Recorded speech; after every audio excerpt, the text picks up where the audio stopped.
Dans cette vidéo, nous allons définir ce qu'est l'intégrale d'une fonction. C'est le début du chapitre calcul intégral. Je vous présente les objectifs du chapitre du programme de Terminal S. Il va falloir savoir calculer une intégrale, déterminer pour cela d'ailleurs des primitives de fonctions usuelles en connaissant par cœur son tableau de dérivées, savoir utiliser le calcul intégral pour déterminer une aire, déterminer la valeur moyenne d'une fonction sur un intervalle, et encadrer une intégrale en mettant en œuvre un algorithme permettant de trouver cet encadrement. Donc à l'aide d'un algorithme, cet algorithme, nous l'avons vu en introduction, c'est notamment la méthode de Riemann. Donc petit préambule, on se place dans un repère orthogonal dans tout ce chapitre. Au OI ou J, on va définir l'unité d'aire qu'on appellera UA, qui va être l'aire du rectangle OIKJ, c'est-à-dire l'aire du rectangle qui est ici hachuré. Donc ce sera l'unité d'aire. Avec K le point de coordonnées 1, 1, I et J les deux points de l'axe des abscisses et des ordonnées. Dans la suite, toutes les courbes sont représentées dans un repère orthogonal, donc nos unités d'aire seront des rectangles, et toutes les aires seront données dans l'unité d'aire associée au repère. Grand 1, intégrale d'une fonction continue sur un intervalle, AB, et nous allons commencer par voir le cas des fonctions positives. Positive, ça veut dire que f de x est supérieur ou égal à 0 pour tout x de l'intervalle. Alors, définition.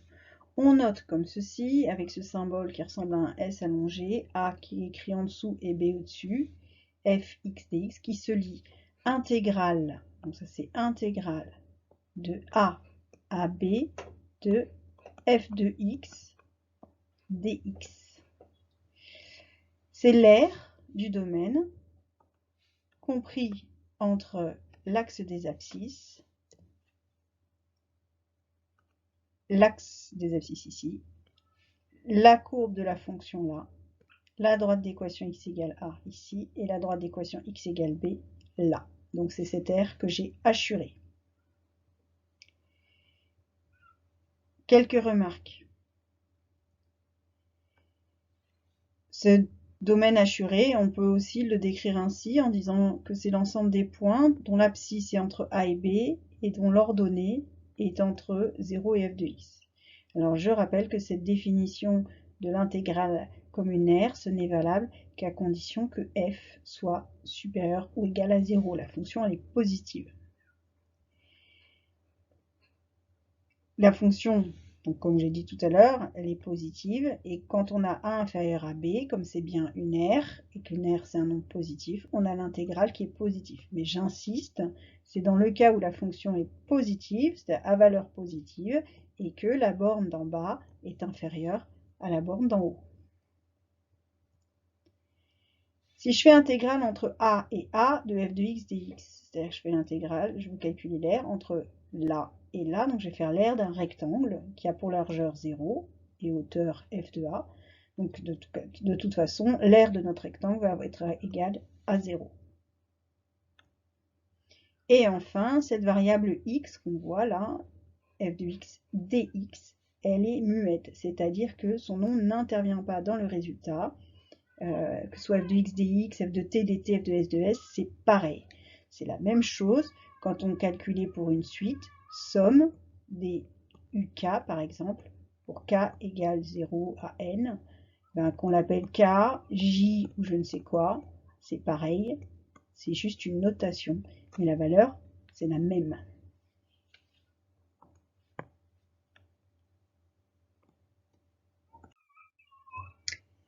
Exemple d'application, soit f une fonction continue représentée dans le repère ci-contre, et on nous demande de déterminer intégrale entre moins 3 et moins 1 de f de x dx. Alors f est continue, et elle est à valeur positive.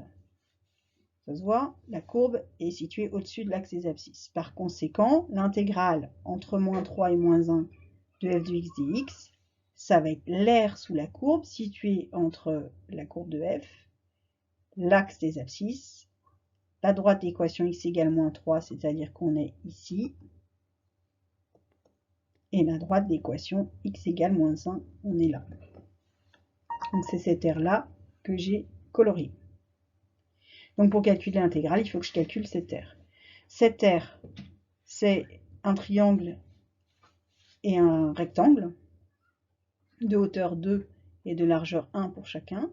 Donc pour le triangle, l'aire d'un triangle, c'est côté fois hauteur divisé par 2, donc 1 fois 2 divisé par 2. Et pour le rectangle, c'est côté fois côté, donc 1 fois, enfin longueur fois largeur, donc 1 fois 2. Donc 1 fois 2 sur 2 pour le premier triangle, 1 fois 2 pour le rectangle, donc 1 fois 2 sur 2 ça fait 1, 1 plus 2 c'est égal à 3, par conséquent l'intégrale entre moins 3 et 1 de f de x dx est égale à 3 unités d'air. Maintenant voyons le cas des fonctions de signe quelconque. Alors on va commencer par les fonctions à valeur négative. Si f est négative sur un intervalle AB, alors ce que l'on va noter intégrale de a à b de f de x dA, ça va être l'opposé de l'aire du domaine. Donc en fait, si la fonction est négative, l'intégrale va être négative et sa valeur absolue, ce sera l'aire du domaine entre la courbe, l'axe des abscisses, x égale a et x égale b. Donc en fait, on aura une intégrale. Quand la courbe est au-dessus de l'axe des abscisses, l'intégrale est positive. Quand la courbe est en dessous, l'intégrale est négative. Et toujours en valeur absolue, ce sera une aire. Alors, conséquence de cette propriété, si j'échange les deux bornes, là, B et A, l'intégrale entre B et A, c'est l'opposé de l'intégrale entre A et B.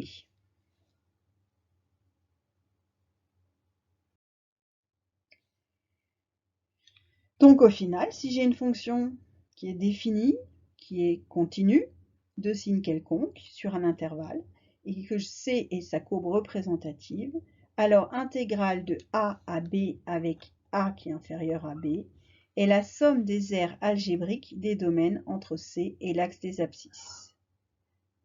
Par exemple, sur la figure ci-dessous, si je fais intégrale de A à B, je vais faire l'aire de D1, puisqu'à cet endroit-là, elle est positive, enfin la fonction est positive, moins l'aire pour lequel la fonction est négative, la courbe est en dessous, donc moins l'aire de D2, plus l'aire de D3.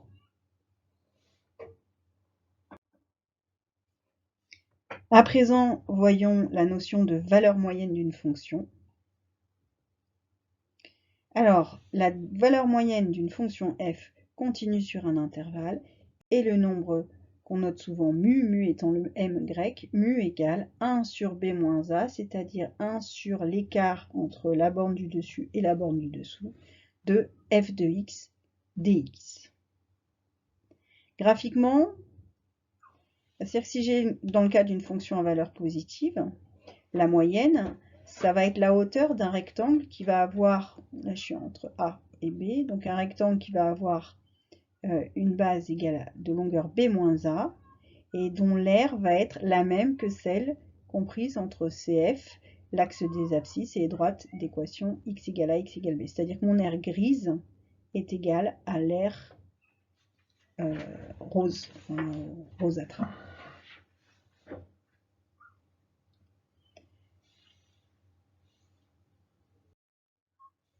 On arrive à une propriété que nous démontrerons plus tard. Inégalité de la moyenne. Si petit m et grand M sont deux réels, tels que f de x est compris entre petit m et grand M, pour tout x de l'intervalle, alors l'intégrale entre a et b de f de x dx va être supérieure à petit m fois b moins a et inférieure à grand M fois b moins a. Ce que l'on peut traduire en divisant tout par b moins a fait que la valeur moyenne de la fonction est comprise entre petit m et grand M. Donc on retrouve un résultat qu'on connaissait déjà.